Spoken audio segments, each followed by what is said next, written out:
እኔ ቆይ እኔ የሚገርመኝ ነገር ማለት ነው ከዚህ አመት በዓል ውጭ ሌላ አመት በዓል የለም እንዴ? አረና ፕሎስ ካፍንጫ አለ፣ ጋና አለ፣ ጳጉሜ አለ። ጳጉሜ በዓል አይደለም ደደቢያቱን ጀዝባ የዚህ ኑር ለነገር ኑሮ ውድነት ቀናት ያድሮ ሌላ ቦታ ፈተ ጳጉሜ በዓል ነው። እንቁጣጣሽ ወጪ መስቀል ወጪ፣ ትምህርት ቤት ወጪ፣ ዩኒፎርም ወጪ። እሺ እንዴት ነው የምኮነው? አሁን ዳውታሩ ራሱ እንዴት እንደተወደደ ብታይ። ቆይ ድሮ ሰዎቹ እናት አባት የእነሱ ጥፋት እኛ ላይ የምፈረደው ወይስ አሁን ምንድነው የምባለው? ያንተ አባት ጥፋት እኔ ባዶ እግሬ ሄጄ ተምሬ ትምህርት ዛሬ እዚህ ደርሼ ልጆች 7000 ብር ምሸጥ ጫማ ገዝታ ይማራሉ ምለው እባክህ ይሄ ሁሉ ግፍ የሚያመጣው ያንተ አባት ነው። ሁለት ሚስት ያግብቶ የሱ ግፍ ያንተ ያለ አራት ሚስት ያገባ ተዘበናት።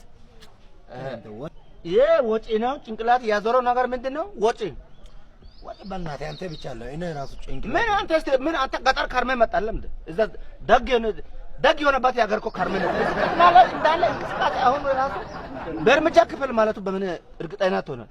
እርግጠኛ ሁኑ እንኳን አለ እኮ አሁን ዕቃ ገዝቼ ሱቅ ቤት ሄጄ ስደርስ ሱቁ ዕቃ ጨምሯል። ምንድን ነው ስል ጨመረ ይላል። እንደ አጥር ድረስ የሚሸነው ሽንት ራሱ 50 ብር የነበረ 100 ብር ገብቷል። እንዴት ነው እሺ? አሁን እንዴት ምትኖር? አሁን እንዴት ነው እኔ ዕጣ ፋንታ እንዴት ነው የምንሆነው? አሁን በዚህ ከቀጠለ እንዴት ነው የምንሆነው? ፈረንጅ እንደርሳለን ብለን በዚህ ነው አንተ ጥርስ ለሙቃይ ተረፈ ጃዝባ ምንድን የምትፈልግ ፍጣው ነው ላይ አራንተ ፈረንጅ ያለው አዎ ፈረንጅ ያለው አራመራታ በእናትህ ታው ወይኔ አራታው ሰው በልቶ የጣለው ስጋ የምትበላ አንተ ደግሞ ፈረንጅ ትላለህ። እዛ በር ብቻ ይቅር ይበል እንጂ እንዳንተ አይነት ፍት በዚህ ኑሮ ውድነት ተጨምረው እዛ በር ብሎ እነ ፈረንጅ በሄድ እዛ በር ብሎ ፈረንጅ በሄድ አይልም ያተድም አራታው አተድም አራታው ፓሳ ዞሬ እዚህ ያለ ፓሳ ዞሬ ያለ ፓሳ አሁን አንድ ነገር ልንገር። አሁን እንዴት ነው ማድረግ ያለብን ነው የምለው። ወጪ አሁን እንዳለ ኑሮ ውድነት ጣራ ወጣ። ባልባቱ ዝም ብላ ትፈልፍላለች። እሺ እንዴት ላድርገው? ባልባቱ ትፈልፍላለች። ችግሩ አንተ ጋር ነው ያለው። እንዴት ያንተ ጋር አታው አንተ ምን ልታው ስሜቱ አታው አንተ ምንም መቆጣጠር ጃዝባ ምንድን የምትቆጣጠር አንተ? ቁጥጥር ባለስልጣን ነህ እንደ ነው የምትቆጣጠር? ደግሞ አትቆጣጠርም። ይሄ ሁሉ አንተ ምን እንትን ያስባል? ድራሽ ጥፋት አለ ነገሩ እኔ ነኝ ጥፋተኛ። አሁን እሺ እንዴት ነው እሺ ምን ኖሮሽ? አንተ ደግሞ ስለማፋልፋል ታወራለህ። እኔ ደግሞ ስለ ትምህርት ቤት ስለ ልጆቹ ክፍያ ነው የማወራው። ባለፈው 300 የነበረ አሁን 700 ገብቷል። እንዴት ነው እሺ? እሱ እኮ ነው ግራ የገባው። እኔ ደግሞ እኮ እኔ ሳላስበው እኮ ነው ሳላውቅ ሱቅ ኮምፕሌት ሱቅ ገዛሁ እኔ። ኧረ እንግዲህ ብሎ እኔ የምገዛ ሰው ካለ እንደው አዙረሽ ደግሞ ሰው ራሱ ነው ኑሮ ውድነቱ ጣራ መረገው። ስጋውን በልቶ ማቅ ነው መስሎ እኮ በቀደም የሆነ አሁን እንቁጣጣሽ ነው ምንድን መስቀል ቀን ከዚህ ተሰልፈው እዛ ምን መኪና ነዳጅም እንደዛ አይሰልፍም። ሰው ተሰልፍ ስጋ ከዛ ቀን ውጭ አይበላም እንዴ? እውነት እኮ ነው የምልህ። እንዴት ታጠመኔ ይደረግሽ?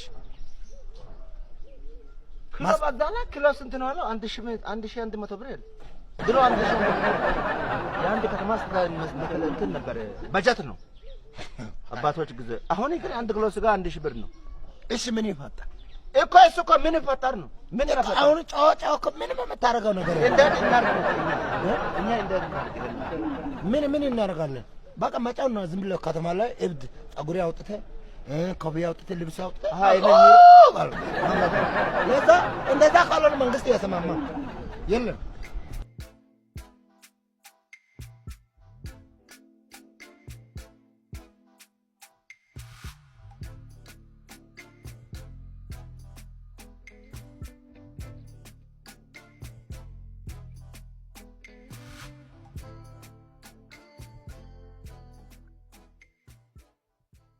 ባልባቱ ያንተ ባልበት ታይቃለሽ። ሽንኩርቱ ዋጋ ሽንኩርቱ አንተ እኮ ገጠር ከርመን መጣው። አሁን አፍ ዝጋ እስቲ። እኔ ከመስከረም ጀምሬ አሁን እኔ ራሱ ወሩ እኔ ራሱ እኔ ልቆጥር ነው ወሩ ሙሉ ወጪ ነው እንዴት ልሁንሽ? እኔ እንደምን ታረጋለሽ?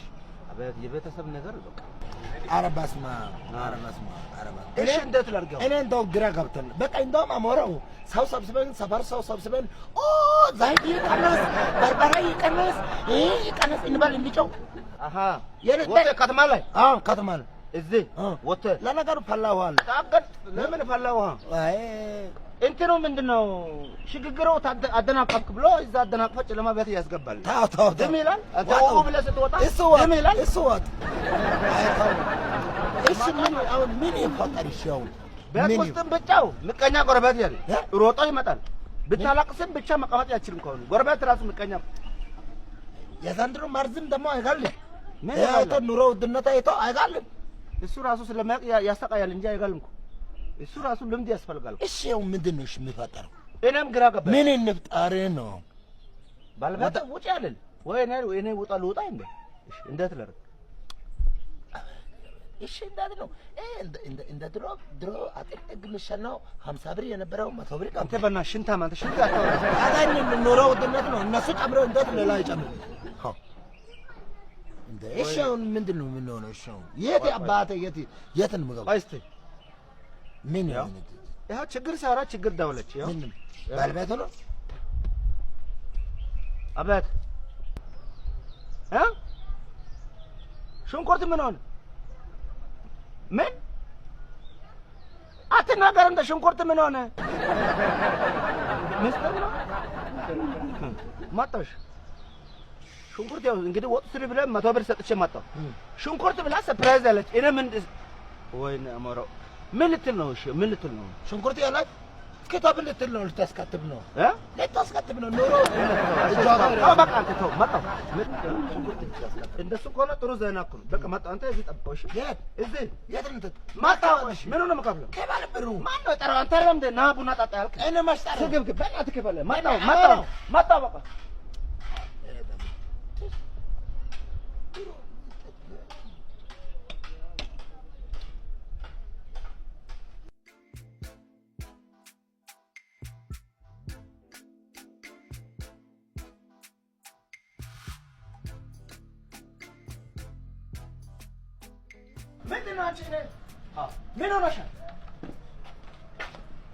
ምን ሆነሻል? ይሄው ምኑ ብሩ የው ተስሪበት ብለህ ሰጠኝ። ጎሽ እንትን ነው እንጂ ጎበዝ ምንም የለም ቤት ውስጥ ምንም አልሰራሁም። ምን ማለት ነው? እንዴት ነው ምንም አይሰራም? ምን ሽንኩርት 125 ብር ገብቷል። ምን 125 ብር ገብቷል። እንኳን ቲማቲም እና ድንችም ልገዛበት ማለት እንግዲህ እንደዛ ነው የሚሉት። እኔ ብለው ሽንኩርት ኤክስፖርት ይደረጋል እንዴ? እኔ እሱ ምን አውቃለሁ? ከመሬት ምን አውቃለሁ? እንዴት ያታክም ጎብል ፈስፈስ ጎርግራል አላልሽም እንዴ? ሽንኩርት ከመሬት ነው የሚወጣው አይደለም ነው ወይ ነው? ከመሬት ነው የሚወጣው እና ኤክስፖርት ይደረጋል እንደ ሽንኩርቱ። እኔ ምን አውቃለሁ? እነሱን ጠይቃቸዋል። ብቻ ለኔ 125 ብር ገብቷል ብለውኛል። ምንም አይሰራም 100 ብር። እንግዲህ እርፍ በይ በቃ ከዚህ ምንም አማራጭ የለም። ስጋ ይጨምሩና ምኑን ምን ደምሰጥ በቃ ይኸውልሽ አሁን በተለያየ ነገር ማጡ እምቢ ያለን አሁን በምግብ ልደፉ ነው። እርፍ በይ ቤትሽ ተዘጋጂ። ማሰናበት ያለብሽም